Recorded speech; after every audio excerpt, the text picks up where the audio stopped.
This is probably one of the blackest sets I've ever done. So some of these aren't memorized, so forgive me, but I'm gonna give you all the best I have with the energy I have, because I did 2 protests today and I am tired, but let's get this done. These days, I wear a worn out soul like distress fatigues. I'm a soldier. It's my job to fight, or so they say. See, I wasn't born with many options. No, the choice to fight on this battlefield of equality is a luxury only afforded to my opposition. They live in a world of quote unquote normalcy. They don't understand the pains of scrubbing layers of yourself off just to fit in without an ounce of paint thinner. They know nothing of this. They only exist in ignorant bliss that if they so choose, they can completely ignore all the gunshots in the background hiding behind a wall of privilege, but don't tell them this. The idea of their safety not being commonality will infuriate them, makes them feel like less of an underdog, and you know how America loves its bootstraps. As for me, well, around here, we've rounded up rounds of ammunition shells, smelted those into armor because bullets are rolling stones. Once they've left the barrel, they never return, only finding home in the flesh of strange fruit. And maybe if we camouflage ourselves in its likeness, they won't want to welcome themselves into this place. But who am I kidding? That's only wishful thinking. Wise tales and myths passed on from former generations, but there is wisdom in their stories. The way they understood the very thing that tried to kill them, and passed on their knowledge before the eulogy hid divine truths in odd places like spirituals. Knowing our oppressor would get lost in the rhythm, but we could decipher the code, discern everything between the beats and the sway of our hips. Unfortunately, many of my folk don't like to listen to the past too much. Prefer to blaze their own trail. Unfortunately, there's nothing new under God's sun. They walk trampled paths made by those daring enough to say enough is enough, and I wonder how it felt for those who first felt the uneasiness of virgin sand sifting between their toes. Did they feel the liberation they sought after, or did it feel like they were sinking? These days, I feel like I'm sinking. But ain't that what happens when you ignore the past? Aren't you doomed to repeat it? Maybe that's why I never saw their footsteps. So that's that one. And then yeah, I got another one for y'all. So this is a new piece that I'm working on, so forgive me. You shit. Here we go. Oh shit. One from is an engine block. A bunch of piss teens raised under the hood taught that love is fragility. And even if you only a little brittle, it'll get you killed. And that's why I don't love my niggas. A matter of fact, I hate my niggas. Wish that I could erase my niggas, because don't nobody deserve this. To be forced to shape shift from human being target, depending on what block you on. To be more accustomed to the feel of Kevlar than you are your own family. But see, here, sets run deeper than blood. Because I seen pyromaniacs use a spark to turn a grape seed into a raisin a barrel in the sun. That's why words like loves can't penetrate purse lips like these, because we be communities where my nigga is the closest thing to an I love you you'll ever receive. It'll be the first words we greet each other with, and our final words goodbye. The way inflection can change my nigga to my nigga. And the way we turned diatribe to dialect and gave a damn about syntax. At least until the block turned IRS coming to collect. And that's why love don't rest on our tongues, because a word so sweet in a place like this is a bitter pill to swallow. Knowing how love is so costly and how the economy on vulnerability will cost your humanity. And we've long exchanged that for survival. For being a real nigga, my nigga. My niggas learned how to find love in the distance between their bodies and the concrete. How being honorably discharged was a double entendre, because it was the only moment that they ever felt peace. And this is why my niggas roam the streets, running through a rival block, just looking for their own reflection, hoping that if they killed this part of themselves, one day the war could be over. that they could be free. So it don't matter if they position correctly, they just don't gotta think too deep. It's only about 6 feet and it's over. Turn that block to a crime scene, the way them shots ran through that mirror. Those fragments of that boy's tortured soul spread round into the psyches of that slain man's kin. And now comes revenge, and if you can't get him, go cap all of his family and friends. So what's love to a man who lost everyone they ever cared about? A death wish? Peep how your niggas' life sentence got turned into a sentence fragment. So hell nah, I don't love my niggas. And I don't hug my niggas, because when I do, dirt is the only thing I ever put above my niggas.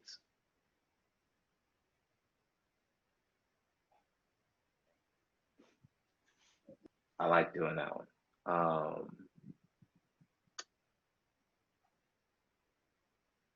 Usually what I like to do in between poems is like tell funny jokes and stories, but I'm just not really in the mood. So whatever. This next piece is entitled Carlton Banks. You'll get it when I start doing the poem. Black culture is gorgeous. Black culture is a lifeline for everything that's popping, and that's why it happens to be America's #1 export. And that's why when people ask about the culture, I get the privilege of telling them that we are the culture. Kind of. Don't get me wrong, everything I just told you is true, except for the we part of it. Because when it comes to the culture I call home, I'm Carlton Banks. Minus the riches and Bel Air lifestyle, of course, I am the awkward dancer at the cookout. I am the one who includes light rock onto the playlist. I am also the one who gets left off the invite list, told that my clean ways will only muck up the fun at the backyard barbecue. I am the one who has to collect awkward stares like loose change so I can pay my white wife's admission to the function. I am the black sheep of a black culture, a black boy without a place to call home. The honor student on the basketball team who feels isolated in both worlds, but the sting of abandonment from my homeland is the only thing that keeps my will warm at night. So call me Killmonger or whatever. Because four-handed disrespect laced in humor shouldn't break these bones, but they do break bonds so that all skin folk and kinfolk. Ain't that right, Carlson? Because my man, you ain't never gonna be black enough when your other half is on the other side. And ain't it funny how my culture selectively embraces subtlety? And how we comprehend that we black folk in a white world, but still don't understand how we come in so many shades of gray. I think I'm starting to get it now. I finally see the beauties and destructiveness of my people, how they long to find comfort and similarity. And that's why they make shards of black boys and girls like me under the weight of their mirrored uniformity. Yet they blame us for never feeling whole in their presence. But you see, we can't talk about this. At Sunday dinner, black boy emotions do not exist except rage. It's the only emotion my culture ever willingly relinquished back to me, so I had to forcibly reclaim my joy. But in order to maintain that thing, I had to nail it down to a key, and that's why I'm crucified at the backyard party. But I'm not alone. Me and the rest of these restless souls have become a sacrifice for the culture, so they can maintain their stagnant personas, a monolith built on the foundation of those who dare oppose its grandeur. And this is what they proud of. See how they boast about claiming our homeland, but ain't none of them wanted to claim the whole land. And yet I'm the one who must die for being brave enough to go out and journey, daring to see how far these cultural barriers stretch. But it's not unusual to be loved by anyone when you are exactly what they want you to be. Myself back together. It's a bloody process, but stagnation withers the soul, and it's finally time to be whole.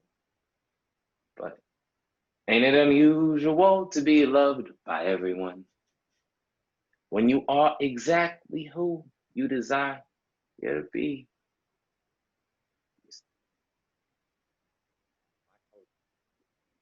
Black culture is gorgeous.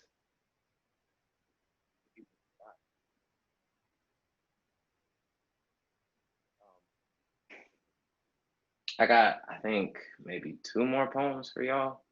Yeah, I got like two more poems, maybe a third one. So here it goes. I don't have a name for this one. If you think of a good name for this, please put it in the comments. I would love to, or put it in the chat, I should say. I would love to get a name for this poem. I've only ever performed this once, so this should be funny. Once I tried to synthesize love into a refined liquid. I'm no drug addict, but still typical trope. I eloped with this dope in search of hope. Figured I'd take a smack at it, so why not? Needles up, shooting up just for it to dissipate in vain. Hoped it would be the solution to this affliction of how my heart hasn't knocked on my chest cavity door for so long. Ever since I grew hollow, I longed to be immersed because I found love to be vast, so shallow. The irony that I want somebody to love and hold me, but I won't give them the whole me.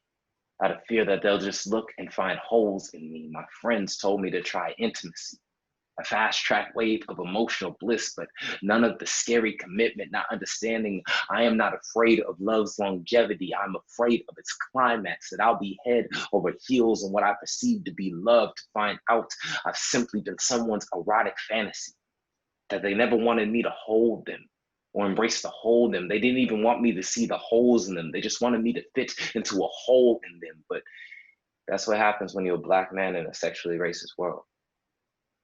They'll view you as a Mandingo warrior, and once they're done with you, they'll cast you aside.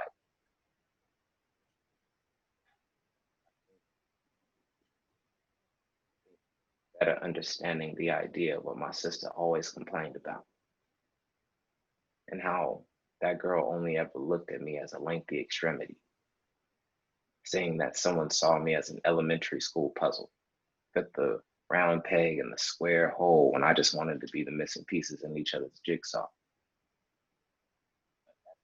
What hurt most, my soul is, I gave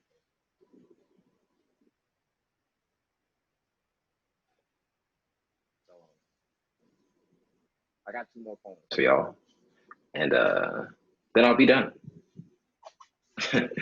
um, Black Mental Health, a poem after John Tell Reedham, Daryl Richards, and Shahid Bassel. They have claimed me mentally unfit, determined I have what they call psychosis, a diagnosis deemed deadly to my own accord. I try to explain to my doctors that their prognosis is fatal, but they think I'm just going overboard. Not understanding that this skin is splint water, lead heavy, meaning I'm meant to sink, never meant to swim in an ocean of blue that don't seek to understand the mental state I'm in. Psychiatric medicine is prescribed to me in the clinic at my appointment. Doctors call these pills antipsychotics. But on the street and stop and frisk, police call these pills narcotics. They ask me, how much you selling these for, boy? I say, I'm sorry, officer. I would love to retort, but you have to understand how the middle of my sentence is interrupting the sounds of your hands clamping around my throat. You must have me mistaken. You should be able to tell by my grip that I'm too clutched to choke, but you ain't afraid to take the last shot in this series that you ain't never had a stake in. My mama told me growing up, Brandon, life ain't no game. The mama, what the hell do these cops keep playing? They hate the way we talk back, but who wouldn't with all the spit they be spraying? And that's why whenever folks ask why Black folks don't take mental health seriously, my retort always is, why doesn't authority? Example, John Tell Reedham was a 21-year-old Black man who suffered from schizophrenia. Fresno PD, knowing his diagnosis, still willingly gunned him down unarmed in the street. Daryl Richards was killed by Sacramento PD on his way to a psychiatric evaluation. Shahid Bassel had manic bipolar disorder. The police knew this, and still 5 of them gunned him down in front of his mama unarmed. So yes, we do take mental health seriously, but no, most of us don't get the chance to. And I remember the first time this realization ever dawned on me. I was aiding a young Black man calming down his father who suffers from hallucinogenic seizures. His father was a veteran, and the seizures took him back to a war zone. And as I saw him frantically running up and down the street, the son explained this to me. And in that moment, he flew by and his son screamed out, "Hey, yo, Pops, calm down. Because ain't none of this real." And before that exclamation mark could punctuate that cry, my eyes surveyed the situation and wondered if that man suffered from hallucinations or premonitions. Because if the police arrived, I'm not sure if that Black man would survive to express how his wildest fears came true, and how he would have been more John Tell Reedham than Dylan Roof, more Daryl Richards than Adam Lanza, more Shahid Bassel than Devin Kelly. Because when a white man claims his own humanity, and when a white man claims insanity in court, it comes as a plea. But when we Black folk claim our humanity in the street, it comes as we plead. So how about y'all tell me, Who the ones who don't take mental health serious? I see in the chat that some people are missing some of my audio. I hope that's not on my end. I'm sorry. I only got one more poem though, and then I'll let you guys go ahead and get back to your slam because I don't want to be in the way. But I'll do my one quick plug that I'd like to do for this before I hop out of here. So yeah, I am going to be on America's Got Talent on July 7th. That is my episode. I am the first spoken word artist to make it to this part of the show, which is a beautiful thing. A not so beautiful thing is how COVID really messed with my money. I had a contract with a school district that was supposed to bring in around $9,000 to $10,000, and with COVID, it got canceled. And so I'm still able to pretty decently get by, but that $9,000 played a heavy role in like my financial stability. My wife and I have purchased a home, and I have a 3-month-old daughter, as some of you guys saw. And so any donations that you guys want to slide my way, Mike has been throwing my Cash App and Venmo into the chat. I just threw it in there as well. If you don't have the means to give, don't stress it. If you do and you choose to give, feel free. If you are like, yo, I'd like to get something in compensation for your dollar, then like I sell these cool I Am Poetry hoodies on my website. I'll make sure to put it into the chat so you guys can get one and it'll get drop shipped to you. But yeah, I got one last poem for y'all. It's an old one actually. This poem is so like one of the biggest aspects of my life is my faith in God. And I wrote this poem back in like 2016 after like a slew of these killings ended up happening. And so I wrote this from that perspective, and I chimed back into it, and like this is kind of like me calling out all of like my fellow believers who worship this country in such a high esteem that they put America on par with God and can justify the actions of this unholy country through that. And it really frustrates me, and I call them out frequently in person, online, and this is the best idea of a poem that I had to be able to get that out. So yeah, my mind is weary and my heart broken, but my soul rich and my spirit never fading. This flesh I'm in is weak. It only longs for justice, bastard cousin revenge, longs for my oppressors to feel the pain that they have caused me. But my spirit knows the world will not be won this way, knows that I may win a battle swinging my fists as my great-great-grandfather swung noose tongue from trees, so my hands, like they threw bombs at my great-grandmother in the churches of Selma, thrust my knees through chest cavities like bullets through Philando, Trayvon, Terrence. You see, my flesh longs for retribution of their crimes against me and my people. There will be no justice until there is justice for me, but my spirit knows lasting progress does not reside here, does not reside in the crimson walls of revenge, but my soul cannot remain silent. It cannot remain quiet. It is not in compliance. It screams and it shouts out to the ones who have been taken, not lost, because being lost is an accident. They were taken by choice, and these hateful actions must now be condemned, and my soul's voice beckons me into action, calls me to disturb this nation's comfortability. So yes, I stand in your freeway entrances, because this nation has too long tried to move forward, leaving us behind, and they will no longer do so. I raise my voice in the streets, on stages, and in churches, at my workplace, because an injustice anywhere is a threat to justice everywhere. I take knees as the song of this nation rings through stadiums where I am Shadrach, Meshach, Abednego, refusing to bow down at the altar of the false god America has become, and honestly has always been.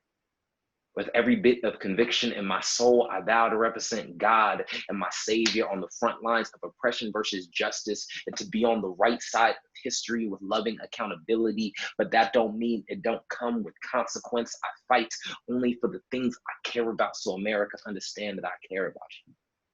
I care about you enough to tell you you wrong. and that you've been wrong for far too long. I vow to raise my voice as an act of violent protest. Every word I speak is an attack on this society that oppresses Black folk all too normal. I vow to make this nation better today than it was yesterday, by dragging it towards the ideals that it preaches to the rest of the world, to no longer be the hypocrite it is. I vow to be the church in action, for peace and God can exist in one and the same place. And I dare us to remember this, all of my people of faith. Remember Imago Dei and how we're all created in the image of God. And if that is the truth, then how don't you see your own reflection being murdered in front of you?